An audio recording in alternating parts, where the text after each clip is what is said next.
Le voyage de Christophe Colomb d'Hélène Montarde. Un bout de bois sculpté. Un vent léger balaie le sable de la plage et Colomb respire avec délice. L'air est chargé de senteurs marines, mais il y retrouve aussi le parfum des fleurs qui s'accrochent aux falaises. Il lève la tête vers le ciel d'un bleu intense. Non loin de là, la mer vient mourir en vagues paisibles sur le rivage. Il sourit. Durant plusieurs jours, la tempête a fait rage sur l'île portugaise de Madère. Impossible de mettre le nez dehors. Il a dû rester enfermé dans la maison qu'il occupe avec sa femme Felipa et leur petit garçon Diego. Et puis la tempête s'est calmée d'un coup. Le vent a chassé les nuages, le soleil a illuminé le ciel et Colomb a bondi à l'extérieur. Il marche sur la plage depuis un bon moment, quand soudain, une forme sur le sable attire son attention. Il s'en approche. Ce n'est qu'un morceau de bois rejeté par les vagues. Il est prêt à se détourner quand un détail le retient. Ce bout de bois n'est pas comme les autres. On dirait que quelque chose est gravé dessus. Il se baisse, le ramasse et essuie du bout des doigts le sable qui s'y incruste. Un motif apparaît. Un motif étrange comme il n'en a jamais vu. Pourtant, à 30 ans, il en a accompli des voyages. Il avait à peine 14 ans quand il a pris la mer la première fois. Depuis, il est devenu un très bon marin. Il a navigué en Méditerranée et abordé dans de nombreux ports. Il a longé les côtes du Portugal. Il est même allé beaucoup plus au sud, jusqu'en Guinée, en Afrique. Partout, il a observé, car tout l'intéresse. La mer, bien sûr, mais aussi ce qu'il découvre quand il touche une terre. L'aspect du sol, les plantes, les animaux, les odeurs, les habitants, et la façon dont ils vivent, les objets qu'ils fabriquent. Cependant, nulle part, il n'a vu un morceau de bois sculpté comme celui qu'il tient entre les mains. Qu'est-ce que ça peut bien représenter? Qui l'a réalisé? Et surtout, d'où vient-il? Campé sur ses jambes, dos à la falaise, Colomb contemple la mer Océane. À l'horizon, le bleu de l'eau rejoint celui du ciel. Qu'y a-t-il au-delà? Colomb glisse la pièce de bois dans une poche de son vêtement et rentre chez lui songeur.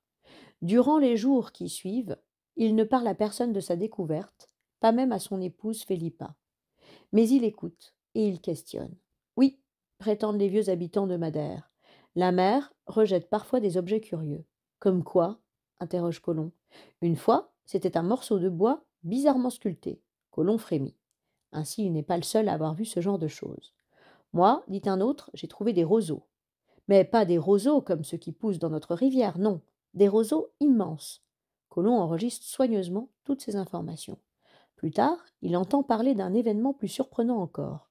Sur la côte de l'île Florès, aux Açores, un groupe d'îles situées au nord de Madère, en face du Portugal, 2 corps d'hommes ont été repêchés, rejetés par la mer eux aussi. Des marins, a-t-on tout de suite pensé. Mais le visage de ces marins ne ressemblait en rien à celui des Portugais, des Espagnols ou d'un peuple connu. Il était plus large et leurs traits étaient différents. Ceux qui vivent sur ces îles de la mer Océane racontent également des histoires étranges. Parfois, quand le temps est très clair, ou alors après une tempête, ou encore quand le soleil se couche, une ligne apparaît, très loin sur la mer, comme s'il y avait une terre, là-bas, à l'ouest. Une terre. L'idée s'installe petit à petit dans l'esprit de Colomb. Et après tout, pourquoi pas? Il n'y a pas si longtemps que Madère a été découverte par les navigateurs portugais. Jusque-là, personne n'aurait imaginé qu'il puisse y avoir une île à cet endroit.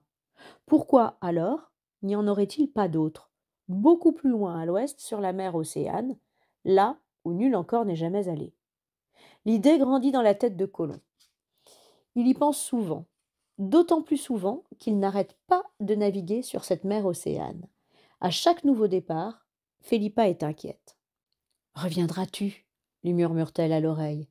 Colomb secoue la tête. Aucun marin ne peut répondre à cette question. Surtout pas lui, qui a déjà subi un naufrage dans sa jeunesse. Il se contente d'expliquer.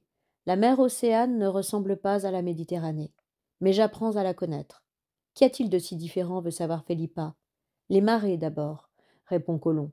Il réfléchit et ajoute. Le mauvais temps. Les tempêtes sont plus violentes. Il y a aussi les courants et le brouillard, surtout quand on va vers le nord. Vers le nord, Colomb y est allé. Il a navigué jusqu'en Angleterre et même jusqu'en Islande. Il sait s'orienter d'après les étoiles et il comprend mieux comment utiliser les vents réguliers qui soufflent sur la mer Océane. Au fil de ses voyages, son idée grandit et grandit encore. Quand il s'installe à Lisbonne, avec Felipa et le petit Diego, sa conviction est faite. Si on navigue sur la mer Océane en direction du Ponant, c'est-à-dire vers l'ouest, vers le soleil couchant, on doit trouver une terre. Non, non et non. Les Indes. C'est Jean II, le roi du Portugal, qui vient de prononcer ces mots. Il considère l'homme qui se trouve devant lui, Christophe Colomb, un Génois, donc un étranger. Mais ce Colomb est marié avec une Portugaise issue d'une famille de la noblesse. Par ailleurs, les rapports entre Gênes et Lisbonne sont excellents. Est-ce suffisant pour croire ce marin? Jean II est très intrigué par ce que Colomb raconte. Il l'écoute parler des indices qu'il a recueillis, des bois sculptés, des roseaux, et évoquer les témoignages des uns et des autres. Ce n'est pas tout, poursuit Colomb, les yeux brillants.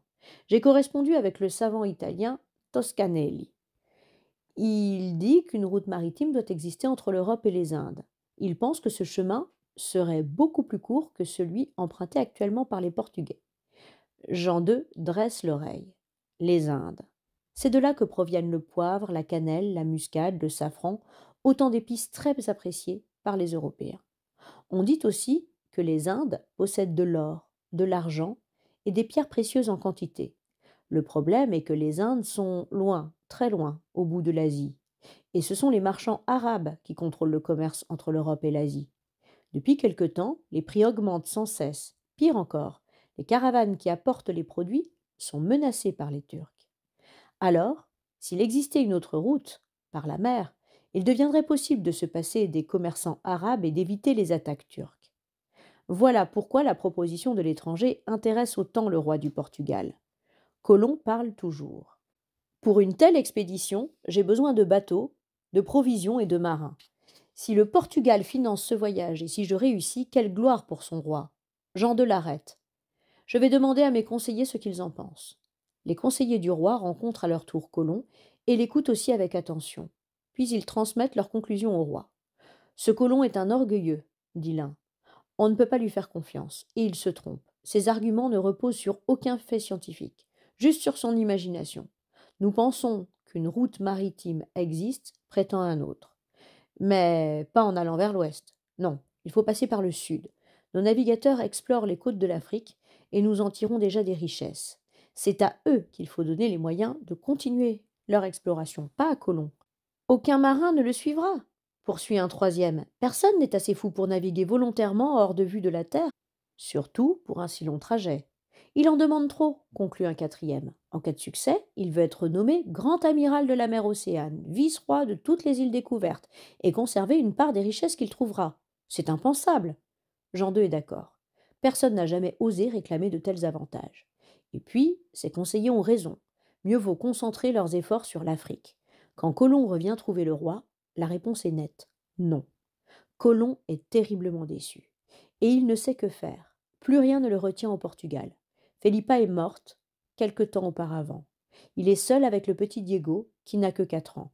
Il sait que la réponse du roi est définitive. S'il reste au Portugal, jamais il ne pourra mettre son projet à exécution. Durant plusieurs nuits, Colomb ne dort pas. Il réfléchit. Un matin, enfin, il prend sa décision. Il doit quitter ce pays et aller trouver un autre roi qui saura l'écouter. Le jour suivant, il embarque sur un bateau avec Diego. Destination? L'Espagne. En Espagne règne le roi Ferdinand et la reine Isabelle. Ce n'est pas facile pour un étranger comme Colomb de les rencontrer. Alors il parle de son projet à des courtisans qui, à leur tour, en parlent au souverain. Le roi et la reine d'Espagne ont des soucis. Ils sont en guerre contre Grenade, occupée par les Sarrasins. Ils confient la demande de Colomb à une commission de conseillers et de savants. Quand Colomb obtient la réponse, il est à nouveau déçu. C'est encore non. Colomb n'abandonne pas. Il parle à d'autres courtisans qui vont trouver la reine Isabelle. Un matin, Colomb se lève très tôt. Il va être reçu le jour même par les souverains d'Espagne. Depuis des semaines, il se prépare. Il sait exactement ce qu'il va dire. Il est certain que ses arguments sont assez forts pour les convaincre. Néanmoins, une petite crainte lui serre le ventre. C'est toujours impressionnant d'être reçu par des souverains. Et puis, ici aussi, il n'est qu'un étranger. Il se raisonne. Allons. Il a une bonne expérience de la mer et un projet solide. Le roi Ferdinand et la reine Isabelle l'accueillent avec courtoisie et se montrent pleins de curiosité. À la fin de l'entretien, ils annoncent: Nous allons confier votre demande à une nouvelle commission. Colomb se retire, à moitié soulagé. Au moins, ce n'est pas une réponse négative. Les mois passent et Colomb attend. Il apprend à vivre sans aller sur la mer. Il s'instruit et lit beaucoup. L'un de ses ouvrages préférés est le livre des merveilles du monde de Marco Polo, car ce Marco Polo est allé aux Indes et il y a vécu. Dans son livre, il raconte son voyage et décrit les choses extraordinaires qu'il a vues. Colomb est ébloui. Chaque après-midi, il s'assoit à sa table et se plonge dans ses lectures. Depuis peu, il vit avec une jeune Espagnole, Béatrice. Parfois, elle le voit saisir sa plume et écrire dans les marges de ses livres tout en marmonnant. La terre est ronde et sphérique. La mer est totalement navigable. La mer n'est pas trop vaste. Entre les Indes et l'Espagne, il y a peu de mer. Quand il se lève, elle demande: Tu as bien travaillé? J'ai avancé, répond-il avec un sourire. Car il est de plus en plus certain d'avoir raison. Il faut juste que quelqu'un lui fasse suffisamment confiance pour lui donner les moyens de réaliser son projet.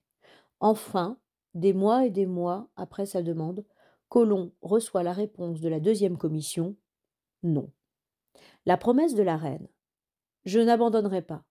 Ces mots, Colomb les répète à Béatrice, à son jeune frère Barthélemy, qui l'a rejoint en Espagne, à tous ceux qui le soutiennent dans son projet. Il est à nouveau reçu par la reine Isabelle à plusieurs reprises. Pour elle, il évoque la lettre de Toscanelli, le savant italien avec qui il a correspondu. La distance jusqu'aux Indes n'est pas si grande, déclare-t-il. Nous rencontrerons d'abord des îles, puis une grande terre. Un prince gouverne ce royaume, et on l'appelle le Grand Khan. Le Grand Khan? Relève la reine? Oui. Cela signifie le roi des rois. On dit qu'il aimerait beaucoup rencontrer des chrétiens. En allant là-bas, nous apporterions nos croyances et pourrions convertir les habitants à notre foi. La reine l'écoute avec attention. Elle est très pieuse, et l'idée de convertir des populations lui plaît beaucoup. Colomb poursuit. Les villes sont d'une grande richesse. Des ponts de marbre ornés de statues traversent les fleuves. Partout, on trouve de l'or, de l'argent, des pierres précieuses, des épices. Sur l'île de Cipango, les temples et les maisons royales sont faits d'or pur. La reine l'écoute toujours. La guerre contre les Sarrasins coûte cher, et cet or dont parle Colomb serait bien utile au royaume d'Espagne. Colomb parle et parle encore.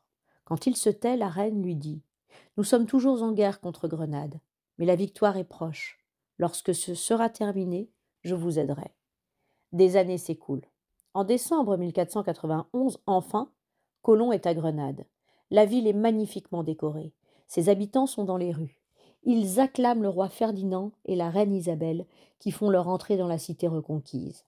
La guerre est finie. De tous ceux qui sont là, Colomb est le plus heureux car il a en tête la promesse de la reine Isabelle. Lorsque cette guerre sera terminée, je vous aiderai. Et la reine tient sa promesse. Quelque temps plus tard, Colomb rejoint le roi et la reine d'Espagne à Santa Fe, non loin de Grenade. Les documents dont il a besoin pour partir sont prêts. Colomb a obtenu tout ce qu'il désirait: 3 navires et leur chargement, le titre de grand amiral de la mer Océane, celui de vice-roi des terres qu'il découvrira, une partie des richesses qu'il trouvera. Les souverains lui confient également des lettres de recommandation pour le Grand Khan et pour tous les rois et seigneurs des Indes qu'il pourrait rencontrer. Au début du mois de mai 1492, Colomb rejoint Palos, un port au sud de l'Espagne. Le roi et la reine ont donné l'ordre aux habitants de cette ville de l'aider et de lui fournir 3 bateaux parfaitement équipés. Mais à Palos, tout le monde connaît son projet et personne ne croit en sa réussite. Des terres à l'ouest de la mer Océane. Il est fou, disent les uns.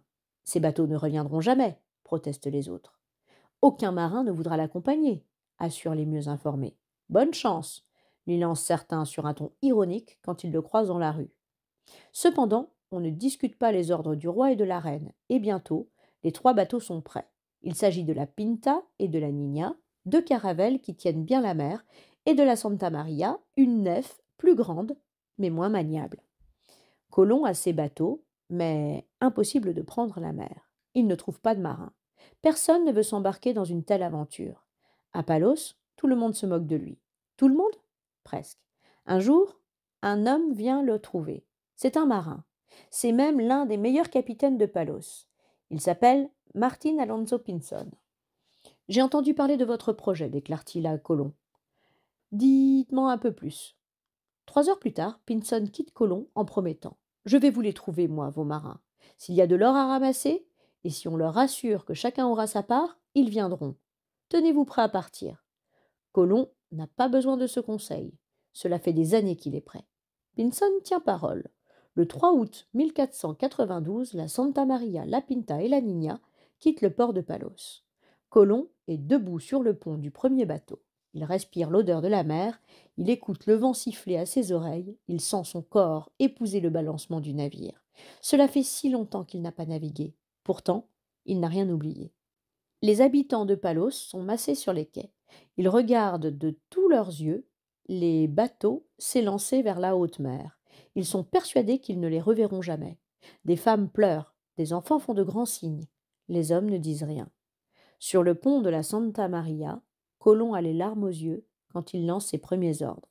Le vent s'engouffre dans les voiles et le bateau penche gracieusement. La Pinta, commandée par Martin Pinson, et la Niña, commandée par son frère Vicente Yanez Pinson, le suivent.